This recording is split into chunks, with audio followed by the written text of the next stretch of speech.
everyone, and welcome to my studio. The first thing I'd like to do today is introduce you to my palette and the way that I lay out my colors. I always have titanium white in the corner and my hues from yellows, reds, greens, and blues moving away from white on the right side and my earth colors at the top. I have cadmium yellow lemon, cadmium yellow medium, pyrole red, permanent red violet, permanent madder lake deep, permanent green deep, ultramarine blue, and at the top I have raw sienna and burnt sienna. I always group my colors in this format because I want to always just kind of intuitively know where they are. A good analogy for this is someone who plays the piano always knows where middle C is, and they can just sort of put their hands on the keyboard and they know where the keys are. When you're painting, you want to be more involved with your subject and have the technical aspects of painting somewhat memorized. And so if you always know that your blues are going to be here at the bottom, it's just easy for you to reach over and grab the blues, and you're not using your brush to search around and find those colors. You can group them in another way, like you could turn your palette sideways, but always keep your colors in the same order. So I could swap out ultramarine for cobalt, for instance. And if I had black, it would be down here. I don't have it on my palette today, but if I did, that's where it would be. And it's good to have a warm and a cool yellow when you make tinted whites. It's good to be able to cool the white or warm the white. And so the lemon yellow is a cool yellow. It's cool because it goes towards green on the color wheel. And this is a warmer one because it goes towards orange on the color wheel. To paint this gorgeous garden scene, you don't need to have a lot of drawing skills. The drawing skills are pretty basic. So I'm going to use a little bit of ultramarine and madder lake for my drawing. And I'm going to put a tone down on my canvas using a paper towel and a very tiny amount of permanent red violet. So I'll put this down first. You can use a brush if you want to, but it's just quicker and easier to put it down with a paper towel. And it doesn't have to be neat. It doesn't matter if you have some little dots or lines. And your drawing should always be in a color that's related to the tone, or it could be the same color as the tone, but in a darker form. So I'm going to use a number 4 flat. This is a flat and this is a bright. The difference between the two is a bright has shorter bristles and a flat has longer bristles. So the first thing you want to establish is your horizon line. And the horizon line is going to be high, meaning this is the middle, and so we're going up above the middle to find the horizon line.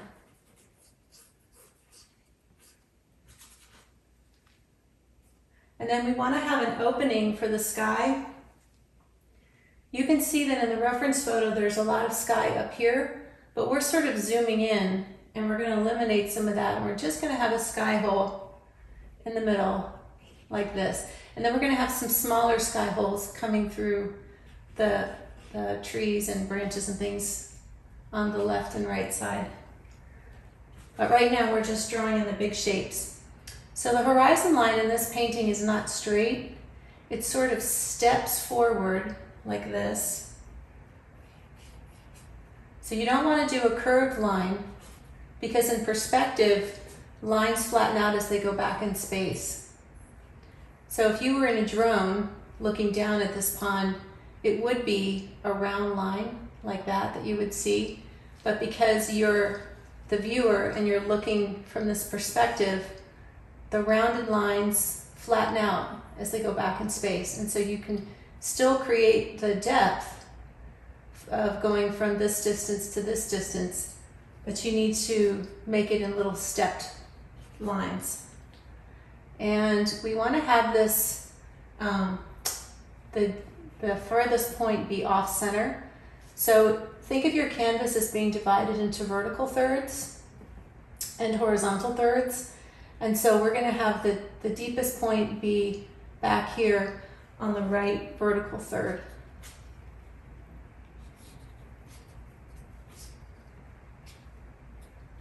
So because I made these sort of stepped lines on this side, on the right side, if you look at the picture, there's a lot of these trees and their leaves and branches sort of cascading right into the water. And so you can't really see the line that's under them. So I just made a line like that, just kind of wiggled my wrist in my brush and just sort of made it swiggle back. So this painting is a very still and tranquil scene, but it has a lot of movement. And so the movement is vertical. So you have color movement. You have the color of the blue sky, and it's moving from the sky and into the reflection. And then you have the color of the trees, and the trees are casting vertical reflections. So that's your vertical movement. On top of the vertical movement, the lily pads are arranged in horizontal movements, going from the front where they're larger and repeating as they go back in space. So this gives you a chance to show depth by repetition.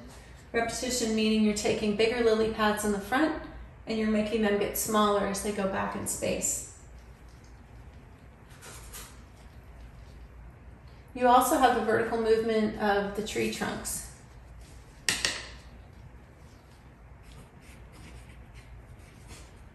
I'm just indicating a few of those here. And some of the trees are growing up, and then the willow tree on the right has vertical movement, but it's going from top to bottom. So what this does for us as artists is it gives us opportunities to make upward expressive brush strokes and downward expressive brush strokes within the same canvas. And as artists, we're always looking for variety. We want variety of line, variety of shape, and variety of color, and so on. So what we're going to do is we're going to paint the reflection first in the trees, and the part that we're going to paint last is the lily pads. So the brushes I have to use to do this painting are a variety of brushes. The paints I'm using are Cobra solvent-free or water mixable oils. And so I have the paint squeezed out here, and I've got my tubes laid out underneath the canvas in case I need to replenish my paints. And I have a big cup of water. I just use a yogurt container, an old yogurt container for water. And I don't have any medium. I do occasionally use medium, and when I do, I prefer the one called Cobra painting paste. And again, it's solvent free, so that means there's no hazardous fumes to breathe. And you have to know though that when you use solvent-free paints, you should not use real hog's hair bristle brushes like this one. You should use brushes that are synthetic bristle.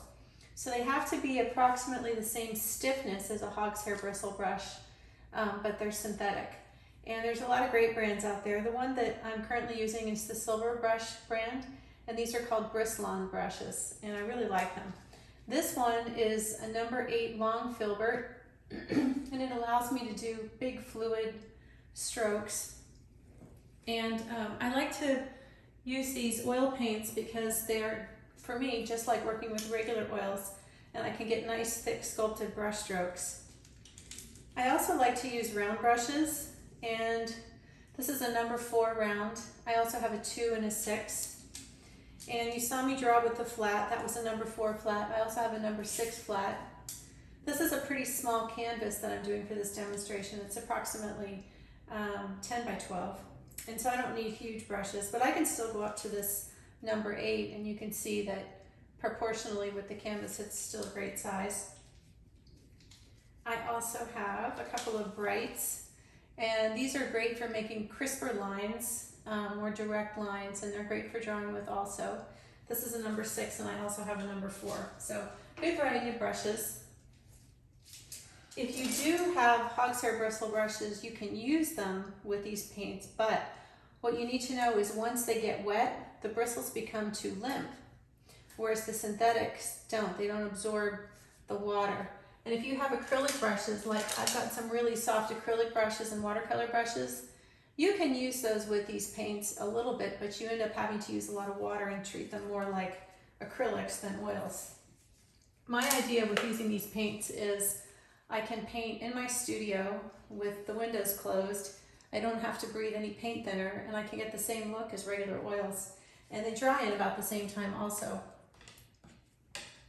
So I've included in the documents that I uploaded with this workshop quite a bit of information about these paints. And there's other brands out there too that you might like to try. There's Holbein Aqua Duo and some Winsor Newton paints and some other brands. But anyway, this one is definitely my favorite. I use their traditional oils also, and so it's easy for me to go back and forth between the different colors in both the traditional and the Cobra solvent-free oils. So I'm going to start with the big brush, this one, the long filbert, and I'm going to start with the blue in the pond. So I'm going to use Ultramarine and Titanium White, and I'm just going to mix this up with my brush. When I paint on big canvases, I often mix big piles of color with a palette knife, but for smaller paintings I mix with my brush. And I'm going to start right down here at the bottom, putting the paint on fairly thick, and kind of comes to a point, and I'm going to make this point, I'm thinking again of the vertical thirds. The point of where the blue ends is also going to be off center.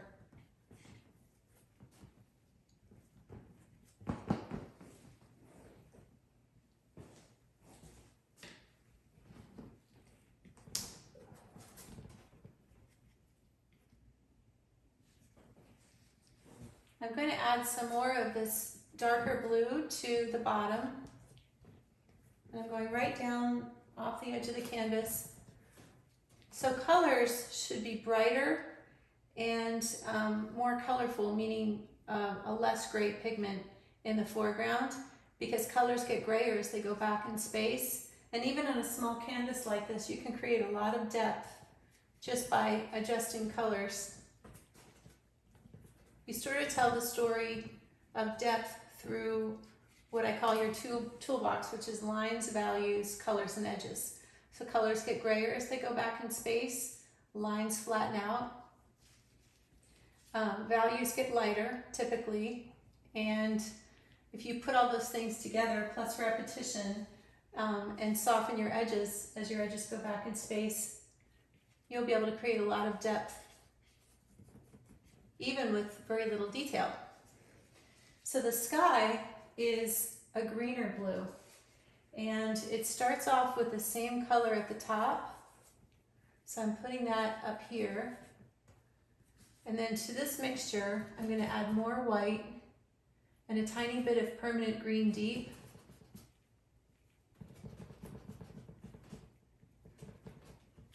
So I'm making a lighter blue that becomes turquoise in the middle. And then as it comes down towards where it's going to meet up with the trees, I'm going to add even more white and the tiniest amount of cadmium lemon right there, and a tiny amount of permanent red, violet, and some more white. So adding a little pink and yellow to the sky where it's closest to the trees creates the look of some atmosphere. And so now we've got kind of an off-center sky hole reflecting into the water. So I'm going to rinse my brush now, and we're going to start working on some of the trees and the tree reflections into the pond.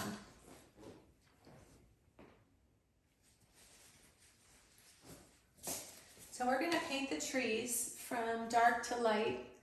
I'm going to mix burnt sienna, ultramarine blue, and madder lake together to create a rich, colorful dark.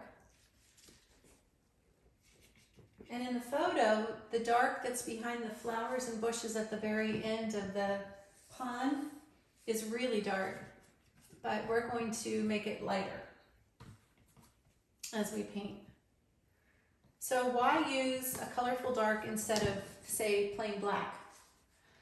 Because when you paint wet on wet and you paint the lighter greens over the darks, the edges of your brush strokes will pick up some of the dark color and make beautiful color passages and just make the edges look a little more interesting. And having the three colors mixed together, your brush will pick up different parts of the colors. Some brush strokes will pick up more red, some will pick up more blue, and so on.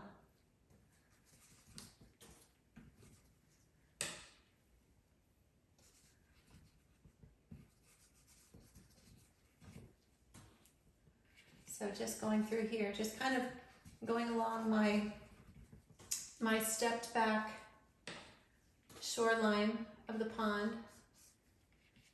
with the dark color. And I'm going to do the same thing back here and make a fine line for the shoreline. So even with a big number 8 long filbert, I can still make a pretty fine line. So we're using this dark to kind of define our edges, and we're putting it into the trees with the plan that we're going to paint lighter colors over the darker colors. So the reason for doing that is value creates dimension. So having a lighter value or a medium value over a darker value will help create dimension in your painting. And the same thing for temperature. If you have a warm color over a cool, for instance, or a cool color over a warm, that also creates dimension. So you have two things that you can use to create dimension. And edges is another one, but we'll get into that later as we're painting. So I'm going to take a few of these dark strokes. I'm going to mix up a little more of this paint, and I'm going to bring some of them down into the reflection.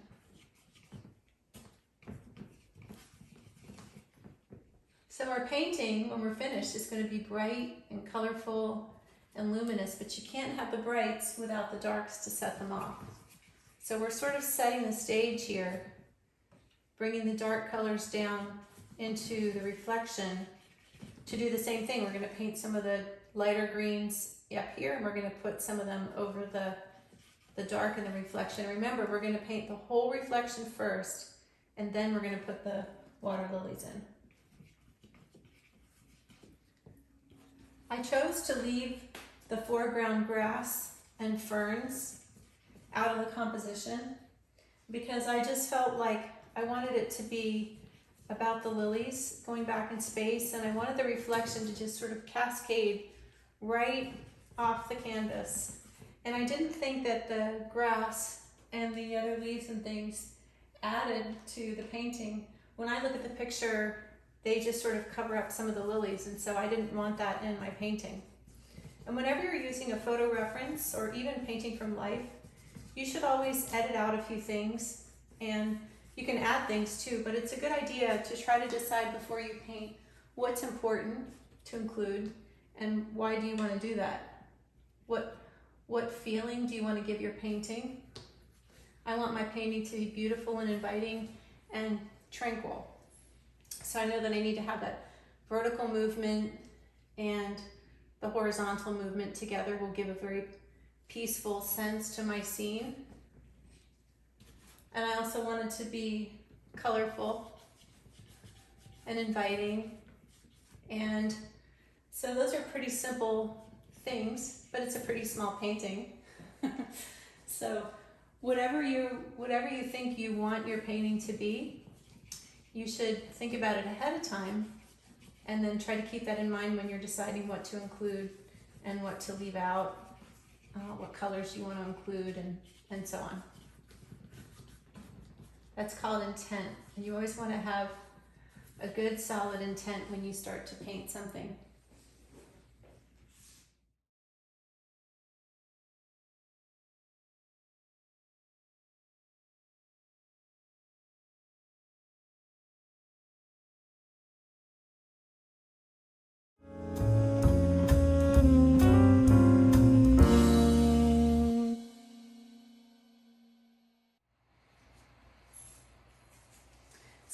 continue on now with the trees and adding some more details to the trees and the bushes in the background, as well as finishing up bringing the tree reflections down into the water here.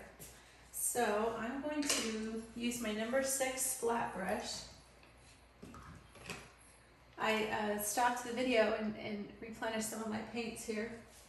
I'm going to start with ultramarine blue and cadmium yellow medium and titanium white. And I'm going to go along and add some raw sienna also. And I'm going to start putting some of the colors of this tree down into this part of the reflection. So I'm just making some nice straight brush strokes. I'm going to vary each one slightly.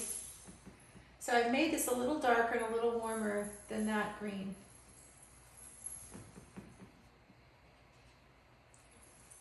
And I'm going right along the edges of some of these dark strokes that I made previously.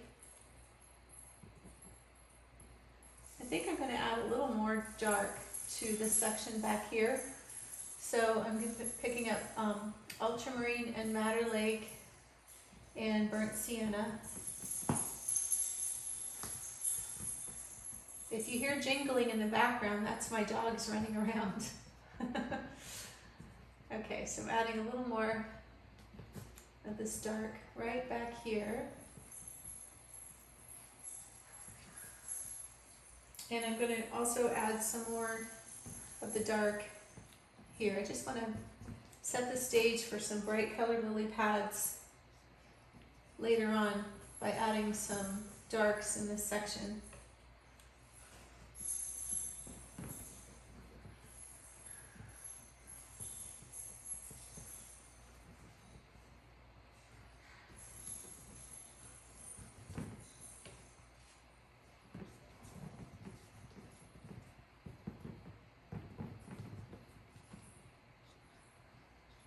So sometimes when I make my strokes down, you can see I wiggle my brush like that.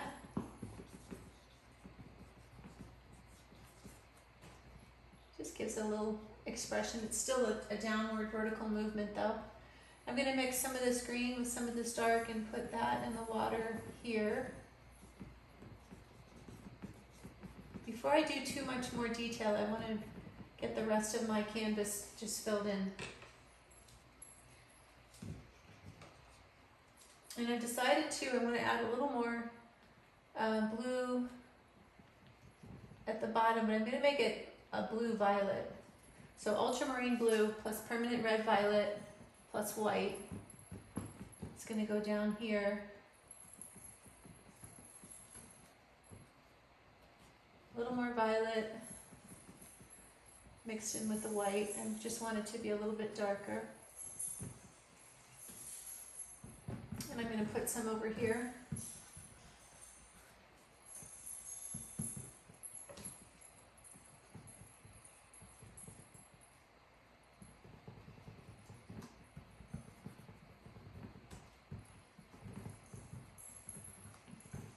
I love the colors in this painting. They're so beautiful and harmonious. It's a great palette. And this is a really good palette to use for all the paintings that we're going to be doing.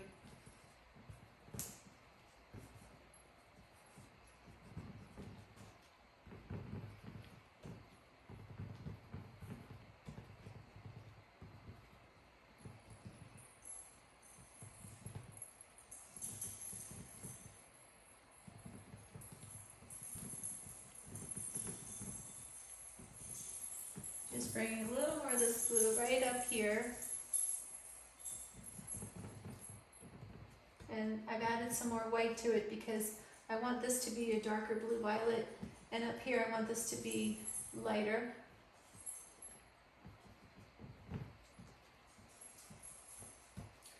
Now over here where I meet up with the green, I put my brush down like this, and then I push so the bristles are flattened and the ferrule, which is the metal part of the brush, is almost pushed up against the canvas. and I wiggle it back and forth just like that. That sort of brush stroke just creates a little different edge. I'm also going to bring some of the sky blue while I have it mixed up in the upper part of the canvas. So I'm going to add more white to the same blue mixture, plus a very small amount of permanent green deep. And I'm going to bring that down in here. So I brought the blue down into the green. I've got a little green on my brush, so I'm just wiping that off. So I'm going to keep those colors clean. That's a little bit dark. I'm going to add some more white to that mixture.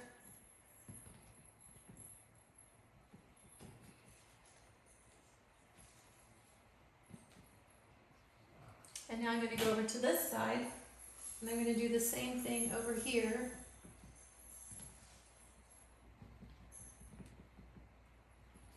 Nice, very light blue. I'm just going to come down and put some sky holes in the tree here. So if you look at the picture, you can see the sky peeking through some of the branches. I call those sky holes. And they're just a way for us to just show that the trees have light and air coming through them. And it's a place for us to, it's an opportunity for us to put some blue in different places so that we don't have solid dark here and solid dark here. And it makes the trees look light and airy, even this weeping willow.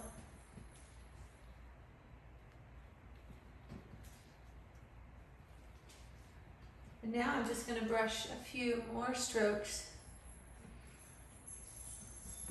through here. Now, because this is thicker wet paint, I'm using a lighter touch. I'm using the same brush, but I'm not pushing down as hard. I'm just kind of turning my brush so the point touches there, lifting it a little bit.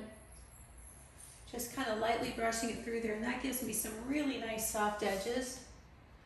I'm going to do the same thing over here. Just really lightly bring this down through the trees. And I'll break up this dark shape also. Now, doing the sky holes like this doesn't mean that we're finished with the trees. We can still go back in and add other details and colors and manipulate the edges further. But for now, I just want to get the canvas covered and just a few of those lighter values worked in there. And remember, we want to get the trees and the reflection done before we start the lily pads. Now I'm going to do the same thing in here. I'm going to take my brush and just in the air move it from this reflection down here and add a few vertical strokes to imitate that color and pattern coming through the reflection, just like that. So beautiful. So the same thing here. I'm looking at where this line is, and I'm following it down with my brush. Just making nice, smooth patterns and connecting the light in the sky through the trees with the bigger sky shape at the bottom. And your colors don't have to be exactly the same. Like this blue doesn't have to be the same as that. They can be lighter. It'll still read, in other words, look to the viewer like sky. You want to make sure that these vertical shape forms and light forms aren't too lined up. So you want to make sure that the space between them is not the same for each one. So I've got a big gap between these two, a smaller gap here, and an even smaller gap here. Then we move to this big shape. And now we're going to come over here and do something similar.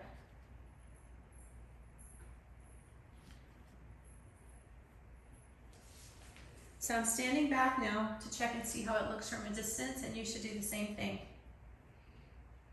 And even though I'm standing back, I'm still squinting down to make sure that my design is correct. I'm going to rinse my brush now, and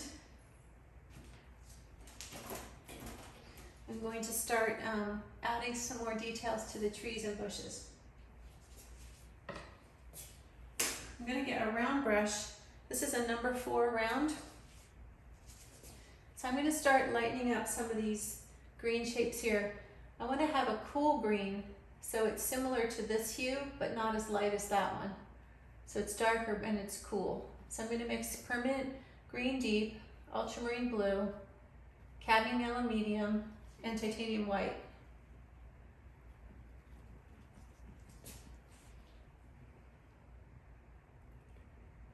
And I'm going to put that right in here.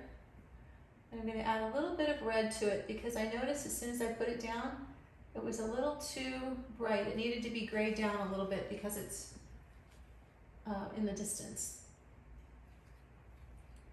So it's so beautiful to have this warm green and this warm yellow merge into this cooler green.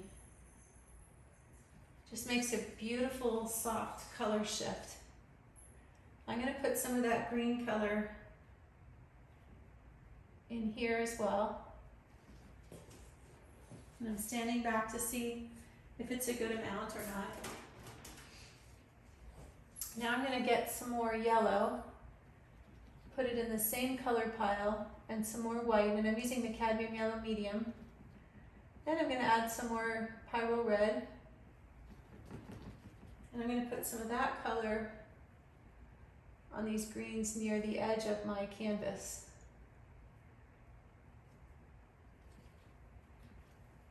And I'm going to take that same color and put it down in the reflected area.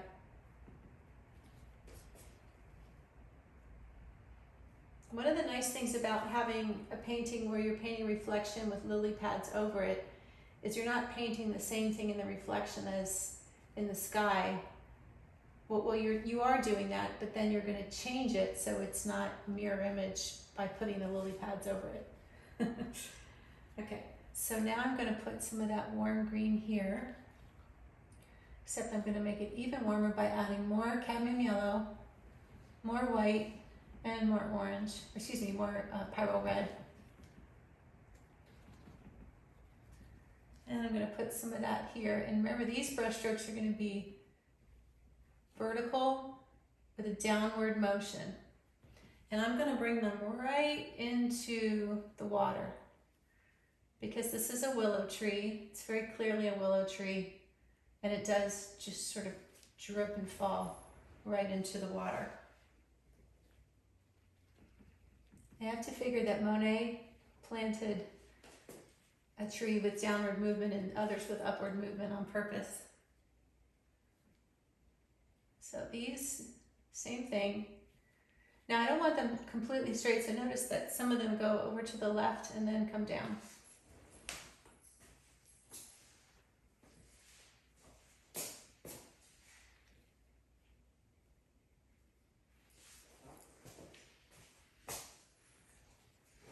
I'm going to continue with this vertical movement that's downward, and I'm going to put some of that over here. So this is coming down to about there, and because this this shoreline is coming towards us at a bit of an angle, but we can't see the bottom of it, I'm going to make sure that this ends here, and these bushes have leaves and things that dip in and end lower.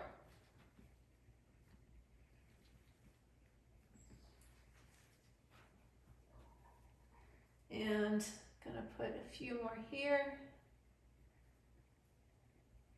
like that. Beautiful, beautiful, beautiful. Now I'm gonna go back and add a few more dark accents. I'm using ultramarine blue, madder lake, and some burnt sienna. And I just want to have a few dark accents in here and on the side here. Because remember, our painting is going to look light and bright and cheery. We've got to have some darks in there also. And that'll help set off these colors and make the sky look even more illuminated. And I'm going to pull a couple brush strokes across the sky here, like that, just to create some texture and interest. And I'm going to put a little bit of dark emphasis back here also. Now I'm going to mix some warm greens, so cadmium yellow and white and some red. Small amounts of red. You don't need much. You don't want to make it too gray. And I'm going to put some of that back here. And I'm making really nice kind of swirly, expressive, Monet-like brush strokes.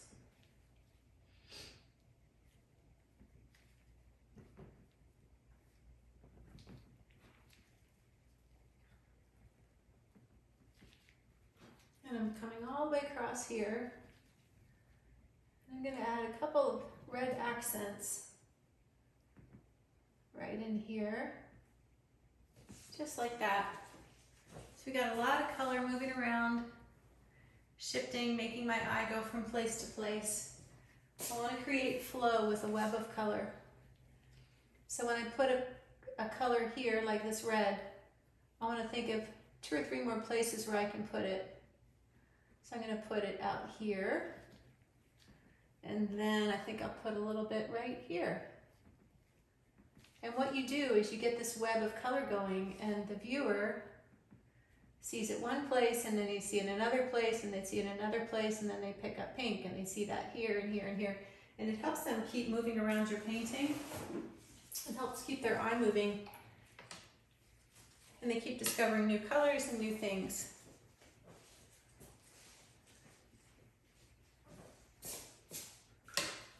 I'm going to take a little bit of this color, gray it down and darken it a bit, and put some of the reflection of this pretty marsh grass right into the pond here.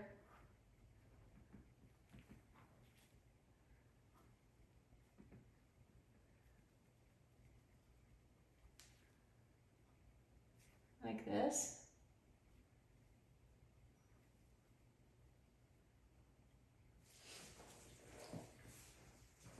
I think I'll make it a little bit brighter. I think that's a little too dark. Getting a little more cadmium lemon and titanium white. I'm just going to blend it in with my round brush. There we go. Gorgeous.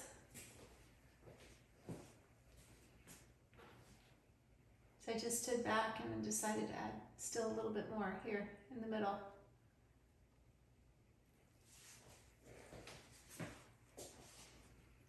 So if you're unsure, if you're deciding, oh, I think I need to blend something, but you're not sure, stand back and take a look, and then see if you think you still need to blend it when you stand back. Sometimes just standing back makes it look blended because you're further from it. So you don't see the detail from such a close distance. So I just toned that green down a little bit in the marsh grass, and I think it helps the whole painting look more harmonious. I was getting stuck there visually. I can always go back and brighten it, but for now I just wanted to have it toned down. I want to make it easy for me to see my way through my painting. And if I have a really bright color somewhere, it makes it hard for me to see my way through. And if I'm struggling to see my way through the painting, meaning every time I look at it, I get stuck somewhere when I need to be analyzing the whole thing, it's going to take me longer to paint. So I'm adding some deeper blue to my greens at the shoreline. So it's a deep blue green actually. I mixed Ultramarine and permanent green deep. And I'm going to put some of that color right above it also. And I'm going to lighten some of those pinks. So permanent red violet, titanium white, more white, and a small amount of Pyrole red. We're just going to go through and put a couple of pops of brighter, lighter pink back here.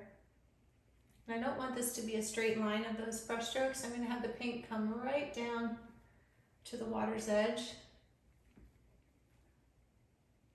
like that. And I'll put a spot of it here, like that.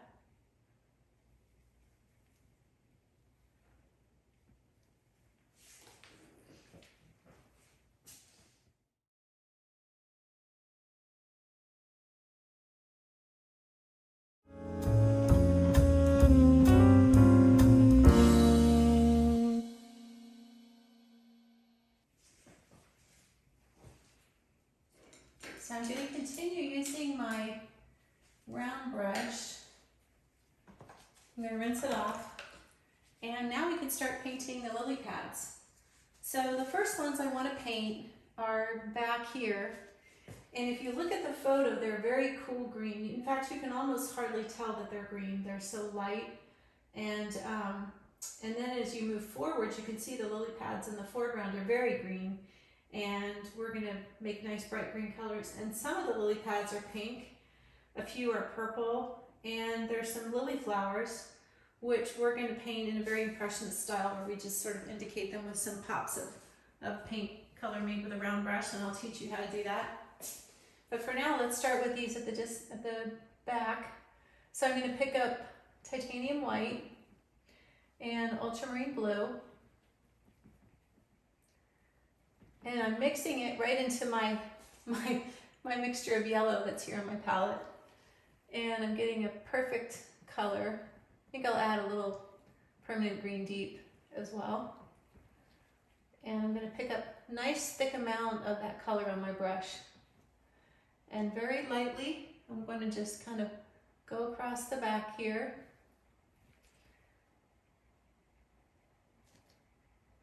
And I'm going to squeeze my brush point together so I get a nice flat edge.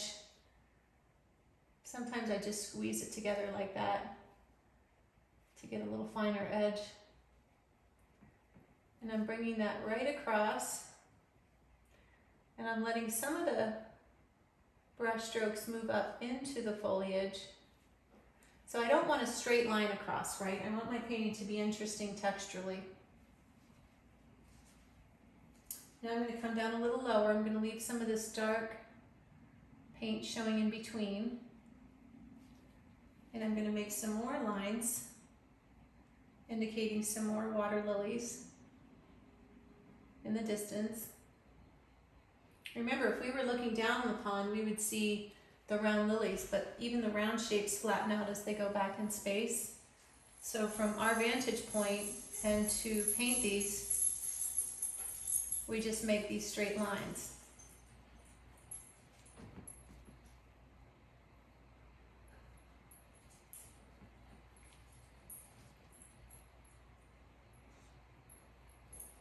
So I'm going to stand back now and see if it's reading right, if it's the right color.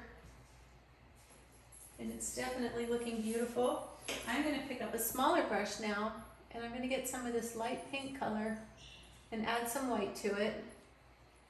And I'm going to go with an even finer line over some of these green lines.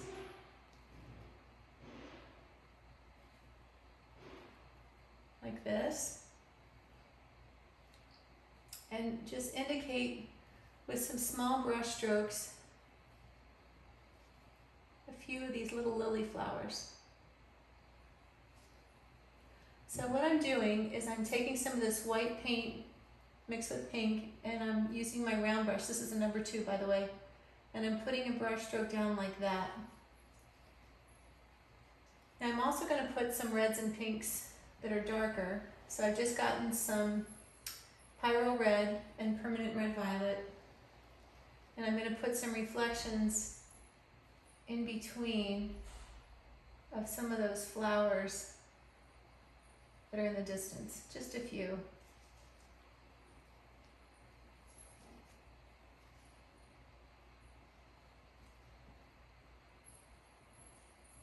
Just like that. And I'm going to go back and get some of this dark and put some of that in between my lighter strokes, because I think I'd like it to be just slightly darker. Like that.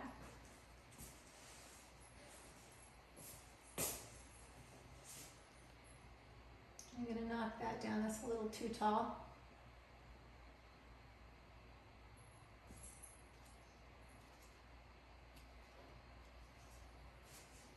Now I'm going to also go in front of my marsh grass here with the same color. And you see how just putting that light over the dark gives it a wet edge? So adding that edge here, it's just like magic paint.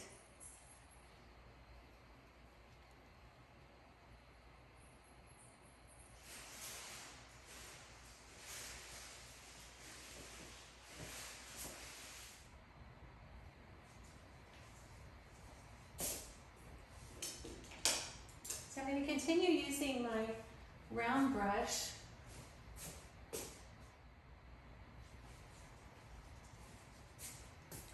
Now I'm going to start adding a couple of warm yellowish colors to the distant lily pads. So I'm going to use titanium white and a very small amount of cadmium yellow medium and an even smaller amount of cadmium red.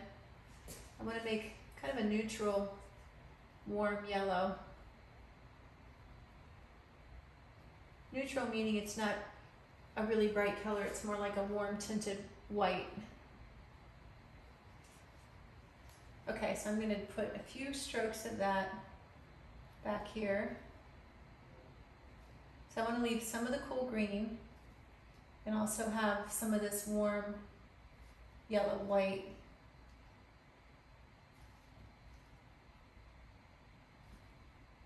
There.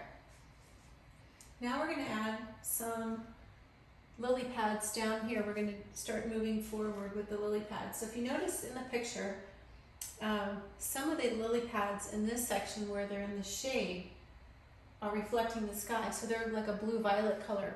So what's great about that is we take the same color that we have here for the sky and we use that in the lily pads here.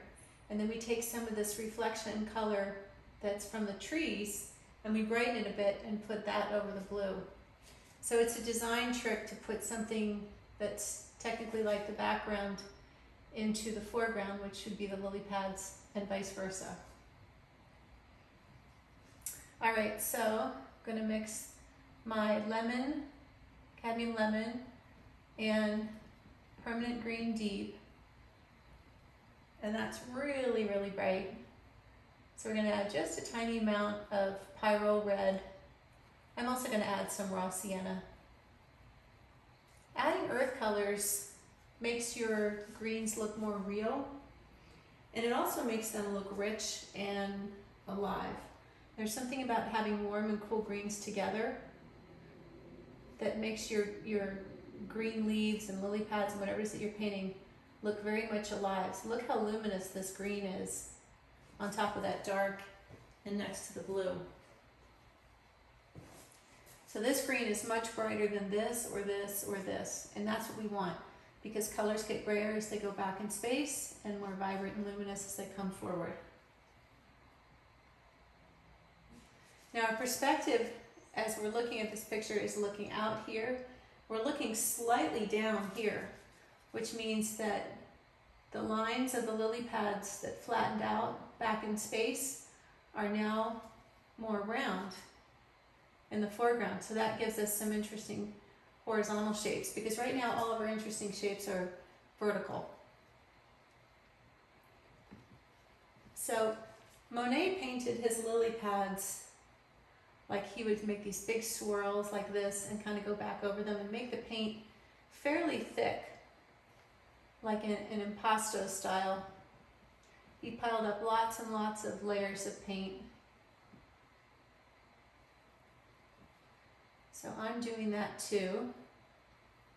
And I'm going to vary my green slightly with every lily pad. So I'm going to either add a little more white or a little more raw sienna, or a combination of both. Maybe a little more red, maybe lemon yellow instead of medium yellow, and so on, so that each one is slightly different, making my whole painting more interesting. And some of them can overlap each other, and some of your lily pads are going to be pink. So for the pink one, you might want to use the Madder Lake, and we'll save the permanent red violet for the flowers. And some of the pads are part green and part pink, so you can really get a nice variety. We'll put one over here and one here, and make sure that some are different sizes. Some are smaller, some are bigger. And the further back they are in the painting, the flatter and less round they'll look.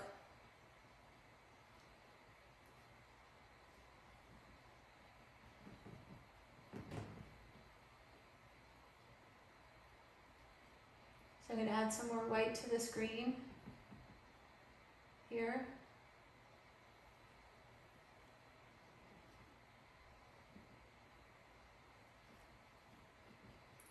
So now I've picked up a little bit of that green and I've mixed it I picked up a little bit of my red mixture and mixed it right in with the green.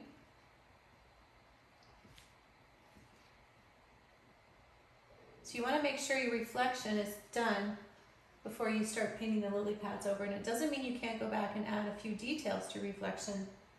You can. It's just you want to have it finished for the most part. Your painting will look fresher and more planned.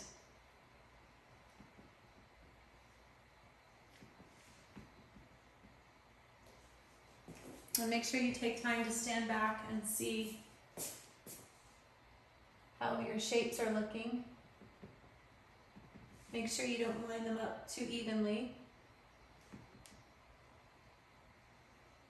Make some lighter and some darker.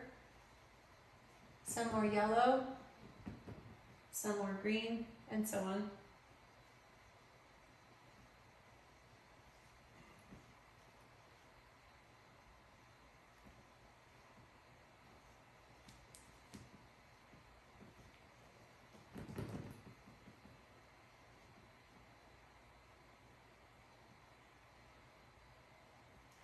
I'm going to get some more of this raw sienna. Make a few warmer ones here. I don't want to put too many down because this painting's about the lily pads, but it's also about the reflections, and I like that big shape of blue front and center on my painting. Some of your lily pads can just sort of meander right off the side of the canvas. You don't have to have the complete circle to show that it's a lily pad. Now I'm going to start adding a couple of warm yellowish colors to the distant lily pads. So I'm going to use titanium white and a very small amount of cadmium yellow medium and an even smaller amount of cadmium red. I want to make kind of a neutral warm yellow. Neutral meaning it's not a really bright color, it's more like a warm tinted white. Okay, so I'm going to put a few strokes of that back here. So I want to leave some of the cool green and also have some of this warm yellow white.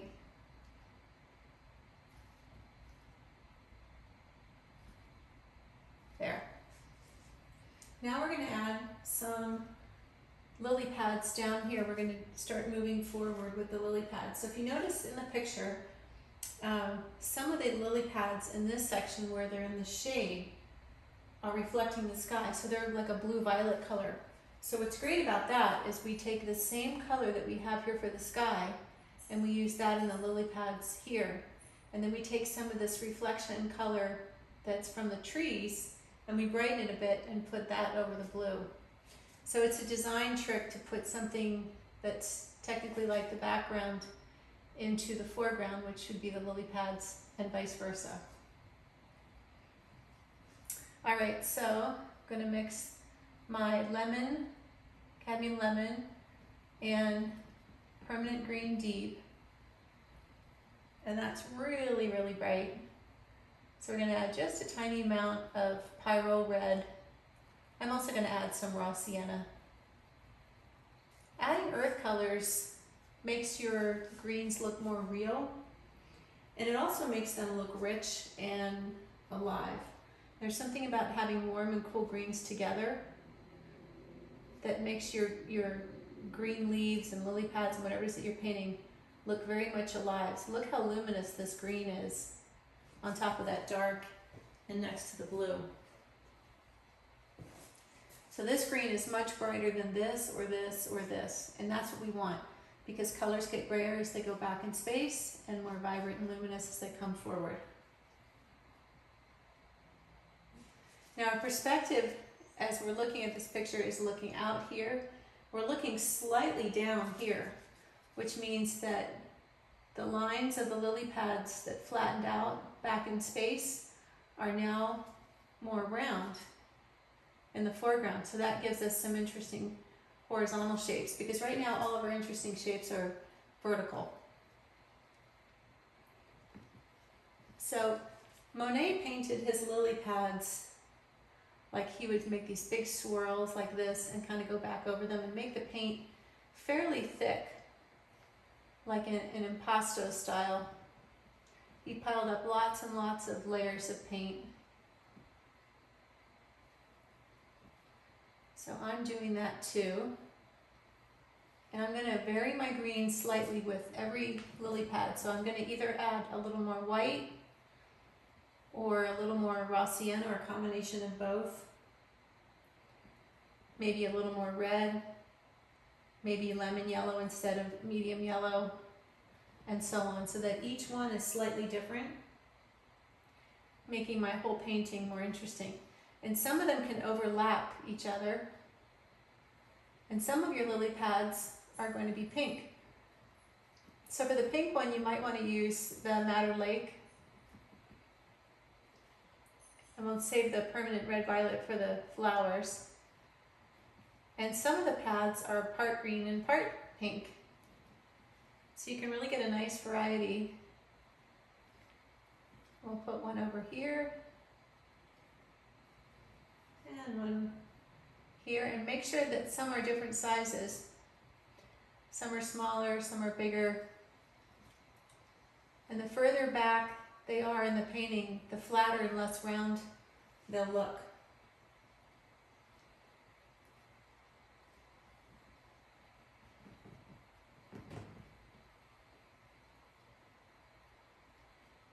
So I'm going to add some more white to this green here.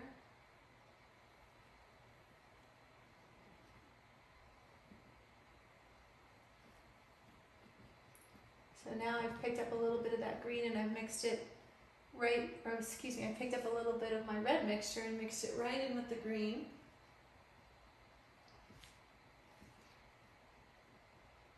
So you want to make sure your reflection is done before you start painting the lily pads over. And it doesn't mean you can't go back and add a few details to reflection. You can. It's just you want to have it finished for the most part. Your painting will look fresher and more planned.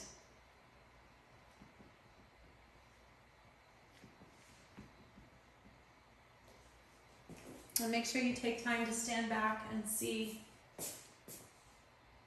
how your shapes are looking. Make sure you don't line them up too evenly. Make some lighter and some darker. Some more yellow, some more green, and so on.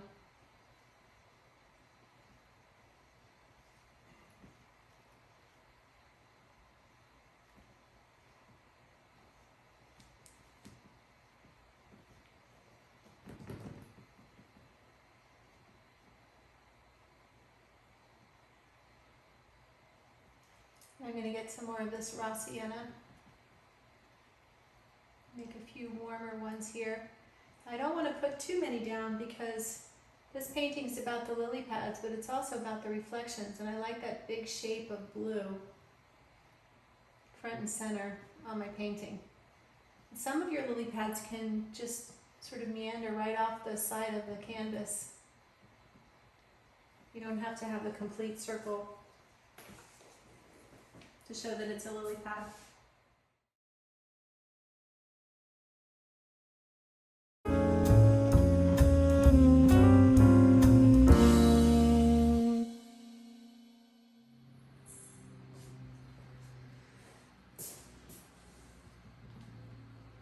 And I'm going to have a cluster of these as well, and they're going to go right up next to the green lily pads.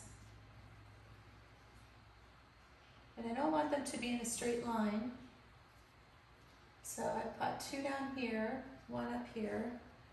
Now I'm going to add some more white, and I'm going to put a few of those lily pads back in this section, and I'm going to squeeze my brush hair bristles together and make a nice fine flat tip of my brush like that.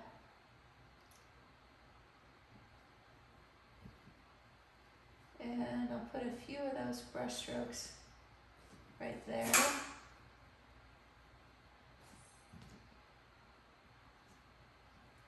And I'll have a few over on this side. Not over here.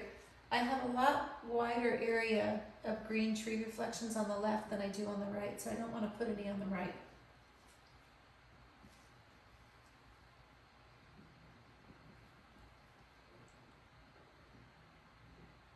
I'm going to stand back and take a look and see how this is coming along, and that's looking really good so far. I'm going to add some more pink to my mixture.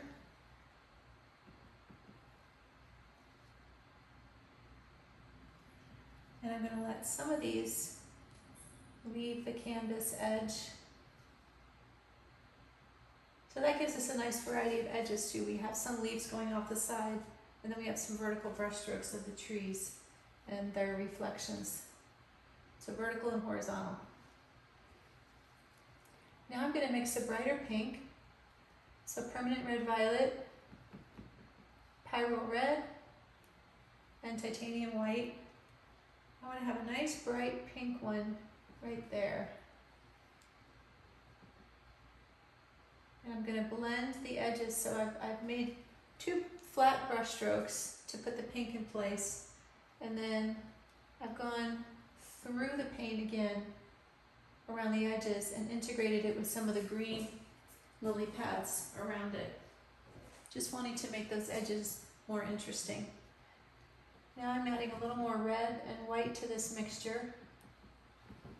Remember, when you add white to any color, it lightens it, but it also cools it. So if you wanted to make a warm red, you'd have to pick up a touch of one of the cadmium yellows or the raw sienna to warm it back up and compensate for the titanium white making whatever mixture cooler.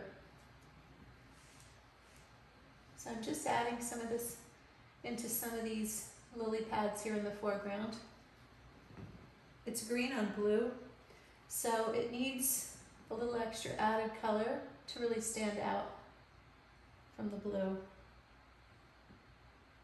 And the warmth also brings it forward and helps create depth on our painting. Now I'm going to add some white to my green mixture. So I'm going to go for some permanent green deep and titanium white. And I just want to lighten a few more of the lily pads. So typically in landscape paintings, things that are horizontal overall tend to be darker than, things that are vertical overall tend to be darker, and things that are horizontal tend to be lighter and more reflective. If you have a green tree, for instance, in a field of green grass, the green grass will always appear to be lighter, even if the blades of grass are the same color green as the leaves on the tree. And it's because they're horizontal, so they're somewhat reflective.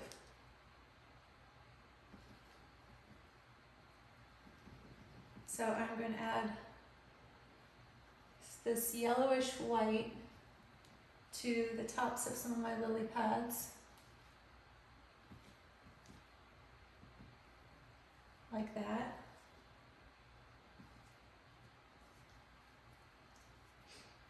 And some back here.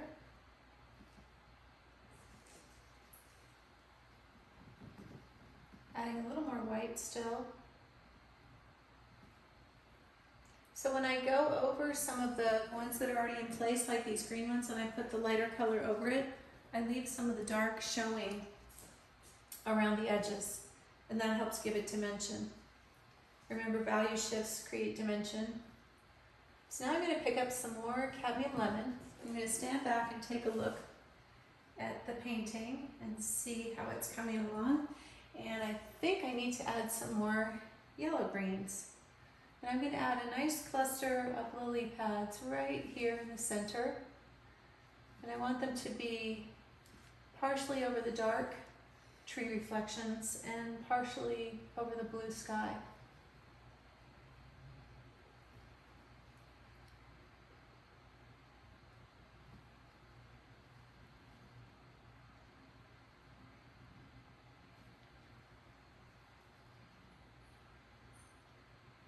Like that. Stand back and take a look. Now it's a really important time, if you're painting along with me, to stop and step back and take a look at your painting and see what you think. See if you think you have enough lily pads, if you have too many, if you think you need to add some more, how are your colors balancing, and so on. The more you can put color down and not rework it too much, the more impressionistic and expressive and fresh your painting will look.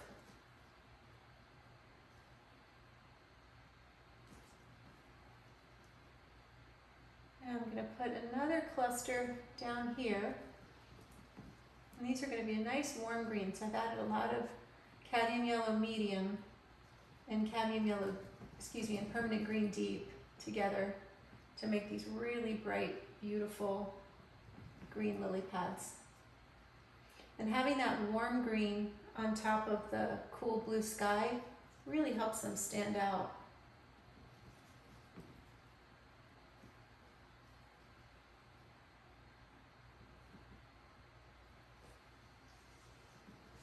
Standing back again. So I'm going to add some white and cadmium lemon, and on this section of the painting I'm going to add some nice bright luminous lily pads connected, and a couple up here,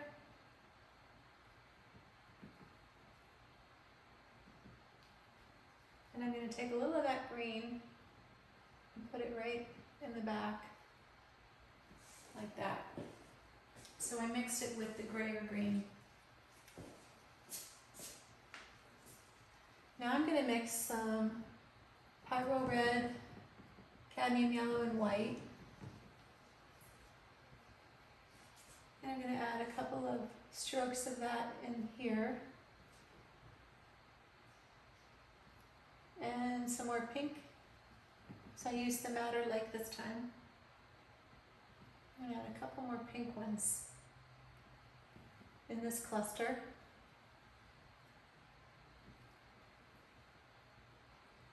So you want to have your colors scattered around. You want to have pink in different places, and you want to have clusters of lily pads that are unique from each other in terms of their color combinations. But you don't want to overdo it. You don't want it to be too even and perfect. It's a hard thing to explain, and it's a hard thing to paint, but not impossible. And you want the painting to look pleasing. You want it to look planned, but also fresh and expressive. And that takes practice. And sometimes you have to paint things a few times before you can get that look of freshness and confidence within the work.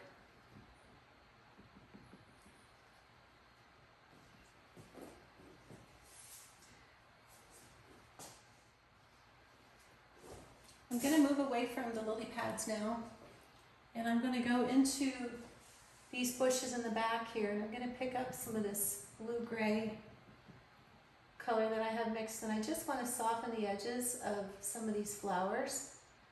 I feel like they're standing out a bit too much in the dimension of the painting that they're in, which is the middle ground. They're just a little too hard, the edges. So just softening them like that helps them stand back, and it also allows this to look more real. These lily pads in the distance that are up against that shoreline. Now that edge has a chance to really pop. And I'm also going to add a nice dark brush stroke here.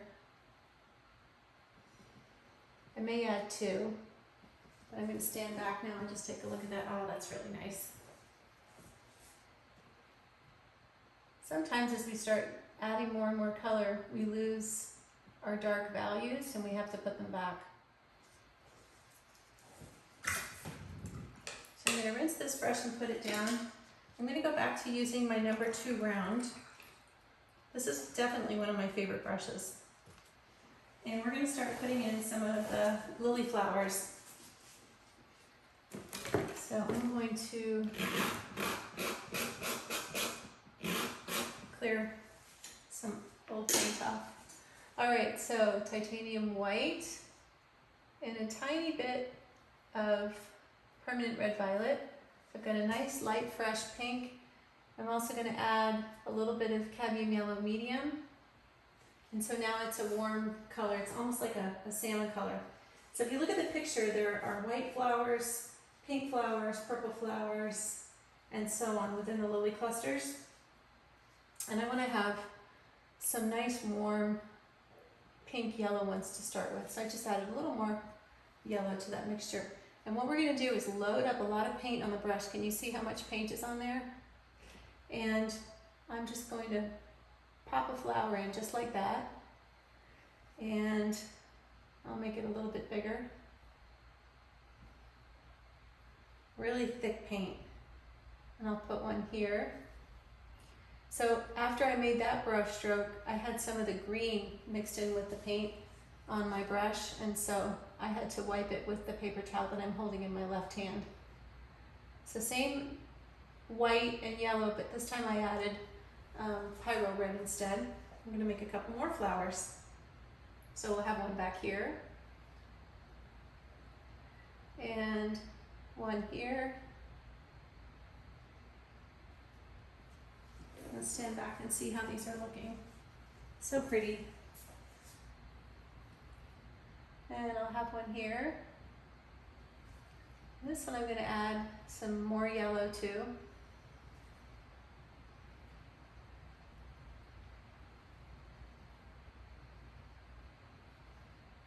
And you can put the paint on really thick for these flowers. Typically, lighter colors are painted with thicker paint than dark colors in oil paint.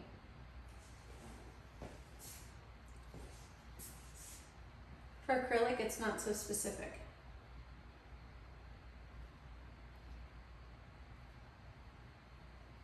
Now I'm going to make a couple that are more pink. So I picked up a lot of that permanent red violet and put that in with my mixture. So I'll put a pink flower here next to a green lily pad. Now lighter pink.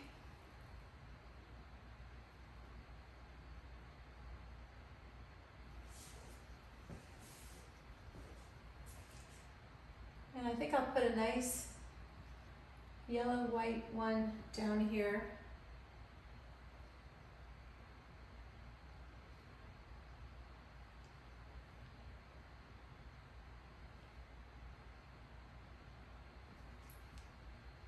and one next to it.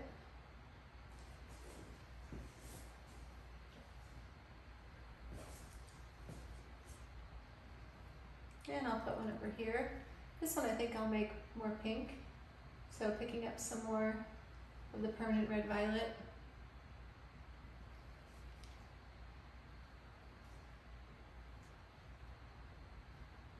And just popping in flowers.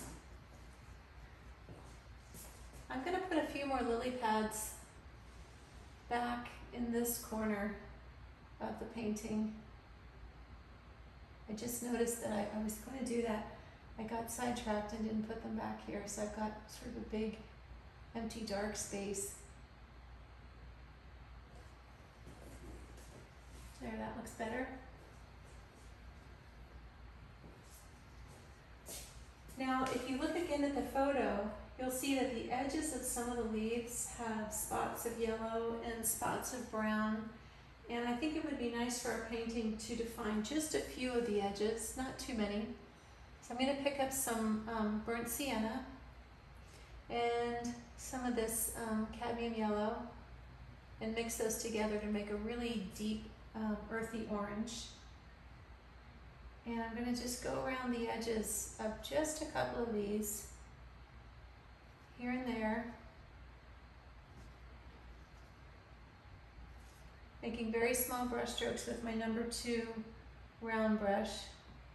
And you can kind of push the paint around a little bit if you want to.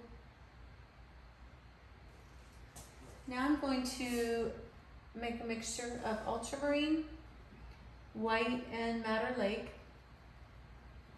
And I'm going to put some of that pretty violet around some of the edges of my lily pads as well. Always looking for variety of color. There's no one perfect color mixture for any one thing. When you keep mixing colors and adding little bits of other colors and creating that nice variety of colors on your painting, it becomes a beautiful work of art and interesting. Just the colors alone can sometimes be enough to carry a painting.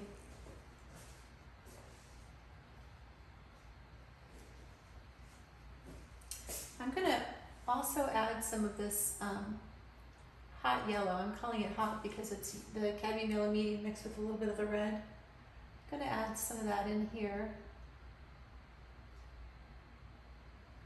Just some small brush strokes of that into the marsh grass. And also over here,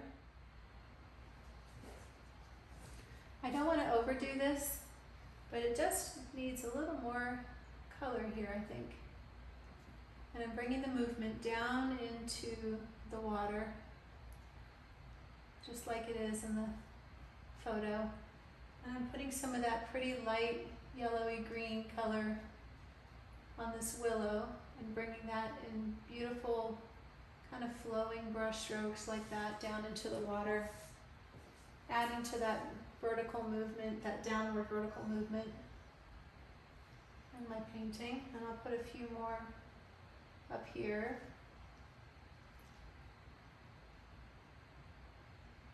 And a couple back here. Just want to go around and add some pops of brighter color and light.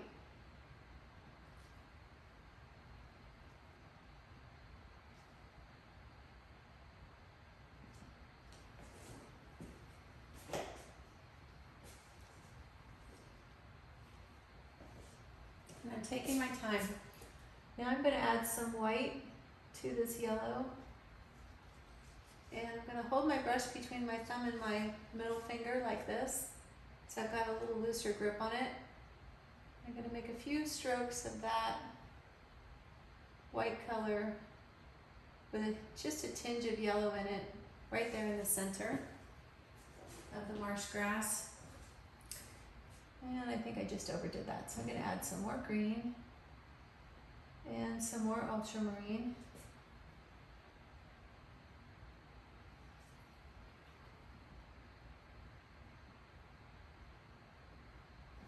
Like that.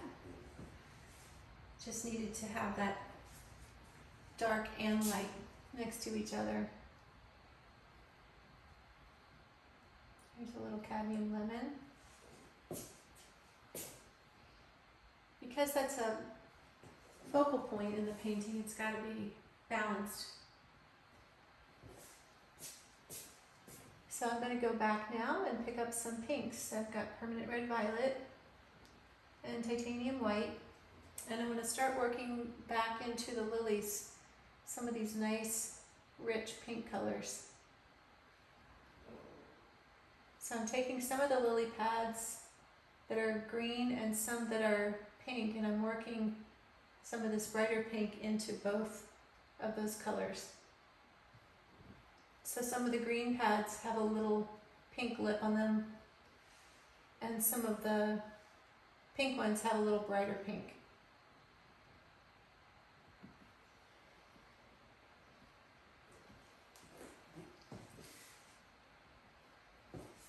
It's hard to balance reds and greens in one painting, but when you have a lot of blue, that really helps. And we have that with the sky and the reflection. So here's this nice salmon color, which is the cadmium yellow and the permanent red violet and the white together.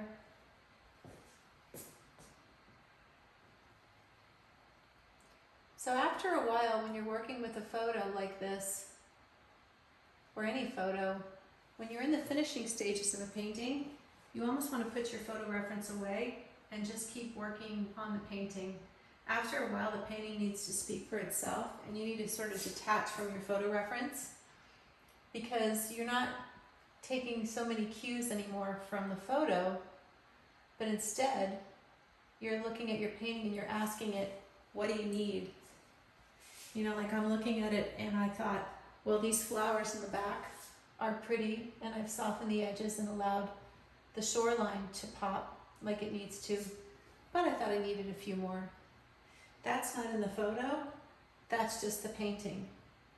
And me having a kind of a conversation in my head with my painting, which sounds weird, but that's what I do.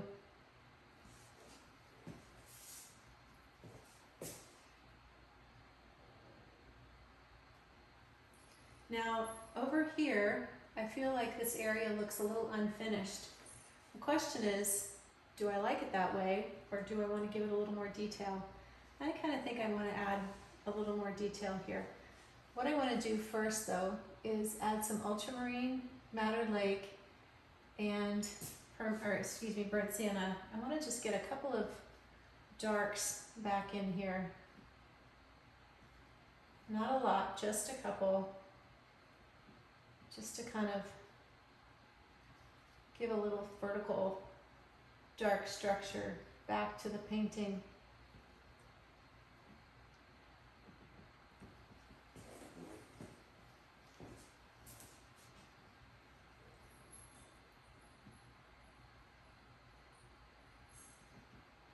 I try to always explain what I'm going to do and my thinking behind it, so you can learn to analyze your own work and decide, maybe you want to add some dark in yours, and then you'll know why. And you'll know when to think about doing that and when not to. The million-dollar question is always, how do you know when your painting's finished?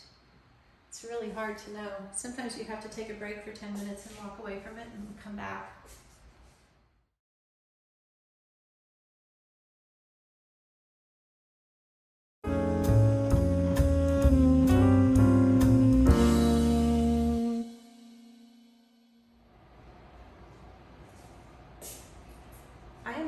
To grab my flat brush. This is going to be the number 6 flat brush, and I'm going to add a little bit of bright, pretty blue right here in the center. Even though the reflection is finished, I still want to add a little brighter blue there. So titanium white, ultramarine blue, and permanent green deep. Now, if you're at a point in your painting where you think you want to do something like that, but you're unsure of yourself, you can put some of the color on your brush like that, enough so you can see it, and you could hold the brush up to your painting and close one eye and sort of put it in place, and then look around the painting and see if it's working before you decide. And that's a good way to kind of check yourself. So I'm just adding a little more of that lighter, greener, very slight, subtle color difference blue in that section of the painting. And I'm going to stand back now. Yeah, I really like that. And I'm going to add more white and more permanent red violet and more ultramarine. I'm going to make a deeper violet and put a little of that down here towards the bottom of my canvas. And I'm being careful to go in between the lily pads so I don't pick up too much of that green on my brush. I just wanted to add a little more violet down there, and I like how that looks. That looks really nice. Now I'm going to add some more white to this mixture and some more permanent green deep. I'm going to make a couple of brush strokes back here of this lighter blue, very light, so you can see just barely touching the canvas with my brush because I don't want to disturb too much of the underpainting. Just want to create a little more movement, downward movement. So I'm making horizontal brush strokes, but following a vertical line.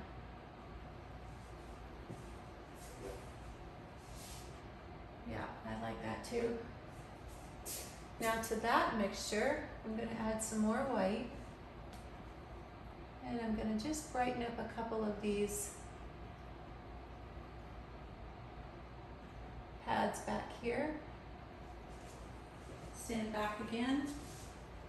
So I'm carrying that sky blue color, but I'm carrying it onto the lily pads, not into the reflections.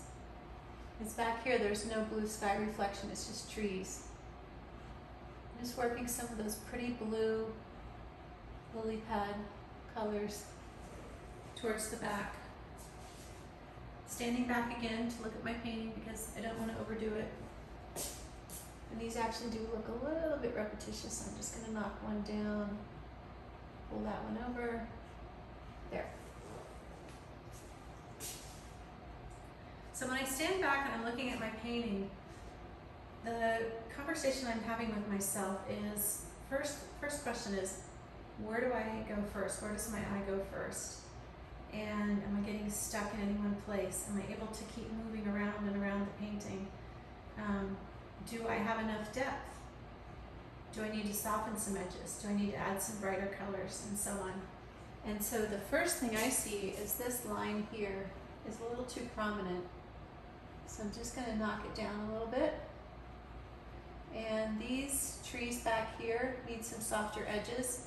So there's two ways to soften an edge. You can blend one color into the next, or you can do a broken edge, meaning you can bring a few brush strokes of that same color out into the sky, which is really the best way to soften the edge of a tree. A blended edge is better when you're working with water, I think. So just softening that edge helps the trees sit back in space a little better. And I feel like this yellow here is competing with my yellow lily pads and green lily pads in the foreground. So there are two ways to solve that. Either I make the ones in the foreground brighter and more yellow, or I tone down the tree. So or both. I'm actually going to make this lily pad more yellow, like that, and this one lighter, and stand back and see if it's having the same effect. So it's better. It's definitely better.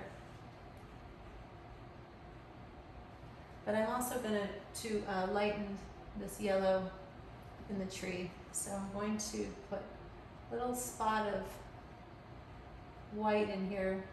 So it'll still be light because I've got a lot of darks to balance, but it won't be quite as pungent yellow.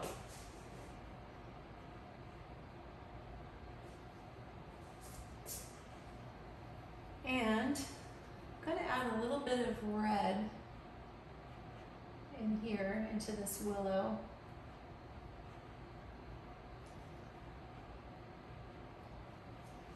Like that.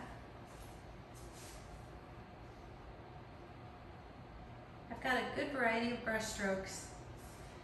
I need to have some lighter highlights on my lily pads though. So I'm going to mix white and cadmium yellow. And I'm going to just go over the tops of some of these lily pads and give them more highlight, like that. That's working really nicely.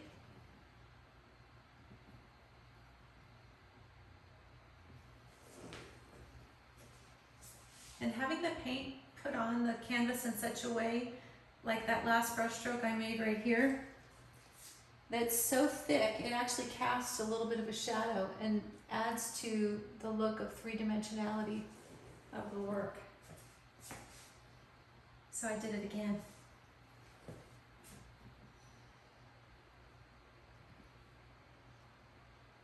You can kind of take your brush and push down a little bit and the paint will come off the back and give you that nice sculpted edge.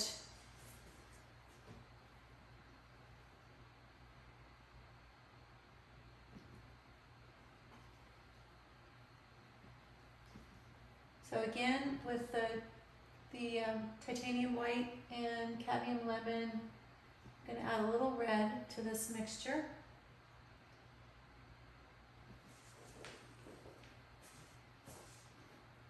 Just want to emphasize these lily pads a little bit more. Now these are standing out a bit much on the side, and I'm going to bring, instead of softening the edges, I'm going to bring the leaves of these trees and bushes here down right on top of the lily pads. So you kind of can't see where one begins and one ends, and they look like they're merged together. And that's nice because we don't have that situation anywhere else in the painting.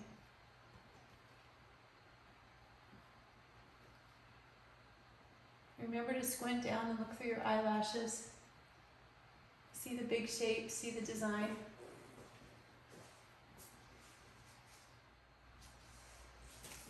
So for some last finishing touches, I've got my number 2 round brush again. I'd like to add a bit more dark at the base of this marsh grass. It's gotten a little bit too light here.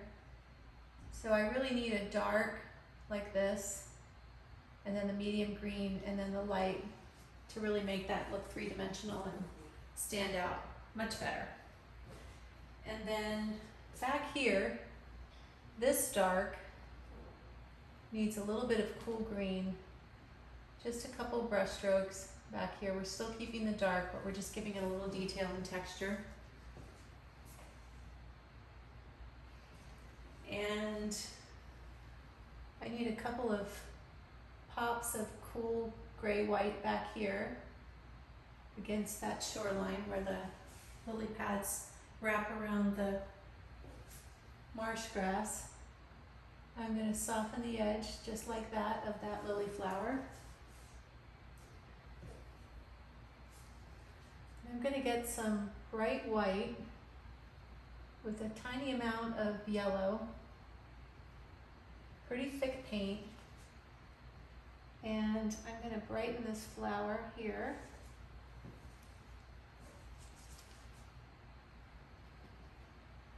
That's too white, so I'm putting some yellow back into it. And I'm also going to add another flower and add a nice pink one. So I'm using permanent red violet and titanium white. So before I decide where to put it, I'm getting the paint on my brush. And I'm going to do the same thing that I did when I was adding a bit of blue to the reflection. I'm going to kind of move my brush around and try to decide where would be a nice place to put it.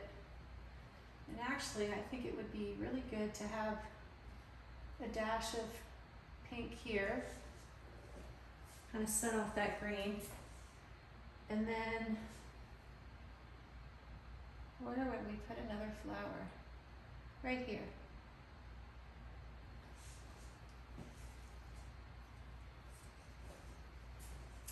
And some more yellow and titanium white.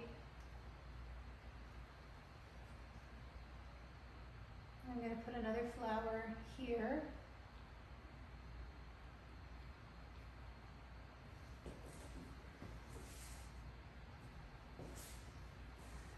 Now I'm going to mix up some ultramarine, permanent red violet, and titanium white. And I'm going to put a couple of purple lines around some of these lily pads.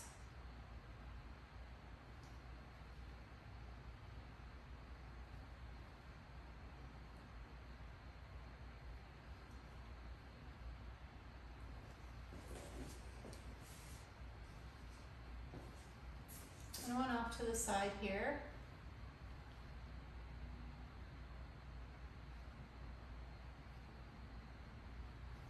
Just kind of looking around, I think, oh, my painting needs a little more purple, but where do I put it? I'm going to put some of this yellow green right here.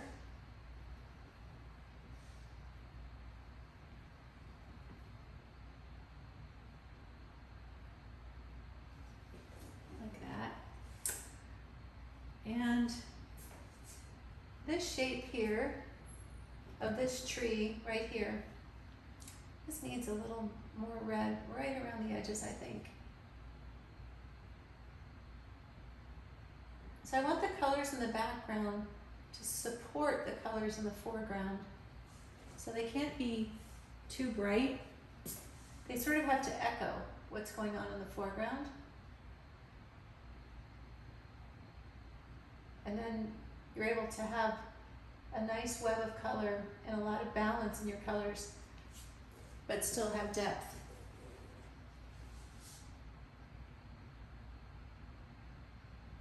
I think we're finished. Oh, one more thing I could do. One more thing. I'm going to add just a little more of this light blue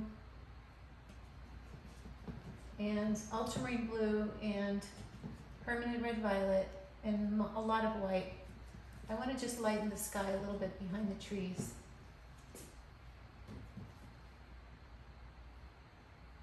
It's just a few soft brush strokes. I don't really want to interfere with the broken edge of tree leaves. I just want to add a few soft brush strokes to the sky. Very nice. That helps balance the blues. And because of that, I really do think this is the last thing I'm going to do. I'm going to add some ultramarine blue and white. Just a couple of spots of bright, beautiful blue down here.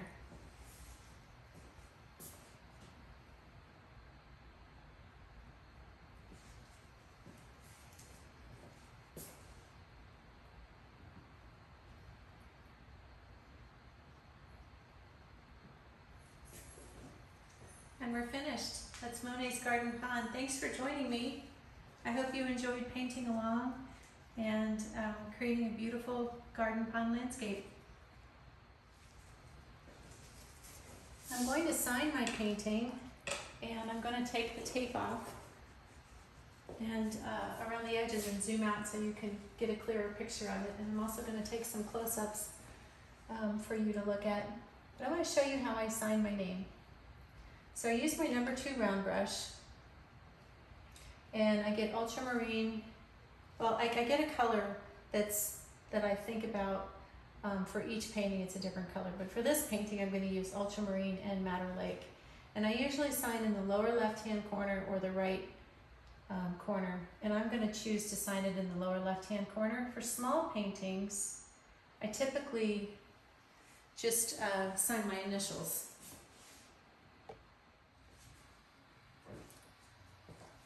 So I make a brush stroke down like this for my letter K, and I go back and get some fresh paint, and there's the rest of the K, and then like I make an O like that. And I really like to sign my paintings when they're wet because I can pick up some of the wet paint underneath, and it just makes my signature look more a part of the painting than signing it when it's dry later on.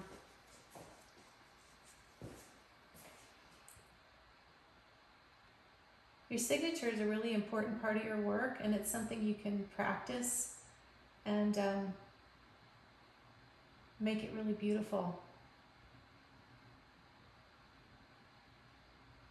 And your signature can change and evolve, and you can sign different styles of paintings in different ways, but I like to really paint it and coordinate the colors of my signature for every single painting.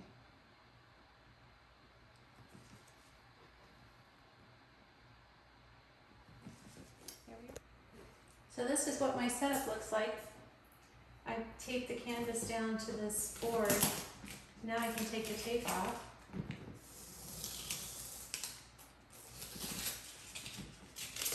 You can see how it looks. Taping off the border gives it a nice clean edge.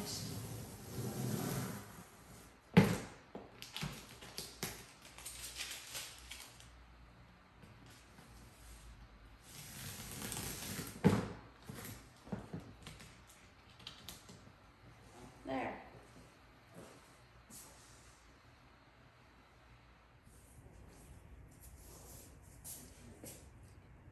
I'd like to recap and go over a few things about this painting that are working really nicely, and just some things that I'd like for you to consider when you think you're finished with a painting, or when you are finished and you want to sort of do your own self-critique. So my intent with this painting was to create a scene that's very tranquil and also interesting. I wanted to have big, bold brush strokes. I wanted to have variety of brush strokes, and I wanted to have a nice variety of color, and I call it a web of color, which means I want my colors to be distributed throughout the painting so that I can create depth and also interest, and I keep the eye moving around and around the painting. I don't want to get stuck in any one spot and not be able to move. And so I think I've accomplished all of that with this work. I've got really nice thick brush strokes here, impasto style, and I've got some interesting brush strokes here. I can see vertical marks that I made with my round brush and horizontal marks. I can see yellows drag through the greens, pinks drag through the red, purples drag through the green, and so on. There's just a lot of interest in every little square inch of the painting. And I like it when I can look at my paintings in any one spot, you know, just 4 square inches or something, and it's like a little mini abstract painting. And then when I stand back, it comes together, and it's the magic of painting. It's Monet's Pond at Giverny. So anyway, I've accomplished that. I'm happy with my texture and color passages.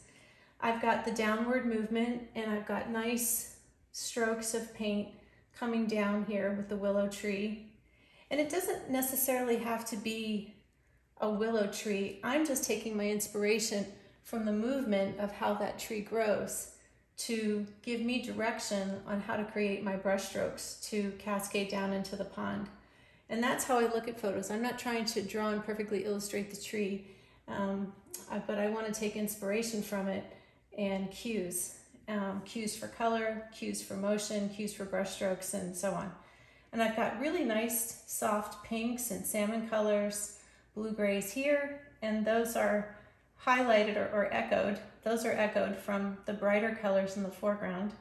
I've got some nice cool dark violets in the shadows, so I've got nice color changes within the shadow areas, and I've got nice color changes in the bright areas. This is a bit hard to balance, this marsh grass, but we've got a nice orange and yellow and green here, and it's got a dark base, and so it's working. but not so much that it takes away from any of these flowers. And so I'm happy about that. I have a nice sense of depth going back in space here, and nice edges back here. So I've got tiny brush strokes, big thick brush strokes, so I've got variety of size. I have nice shapes, and it looks fresh and inviting. And so when you look at your paintings, try to ask yourself all these questions. Did you capture the intent that you had when you started out to create the painting? And if not, what's missing? So for instance, if I looked at this and I thought, it doesn't look tranquil, well, what could I do to make it more tranquil? Maybe I would need to soften some edges, maybe take a lily pad out or something like that. But there's different ways that you could soften it if you needed to. If it didn't look inviting enough, would it be because the colors were too harsh? In which case, I would need to add some complementary colors and gray them down. And vice versa. It could be that it needs some more pops of color. So it's a balancing act. Finishing a painting is definitely a balancing act, but you kind of have to go through your mental toolbox of lines, values, colors, shapes, edges, balance, and stay true to your intent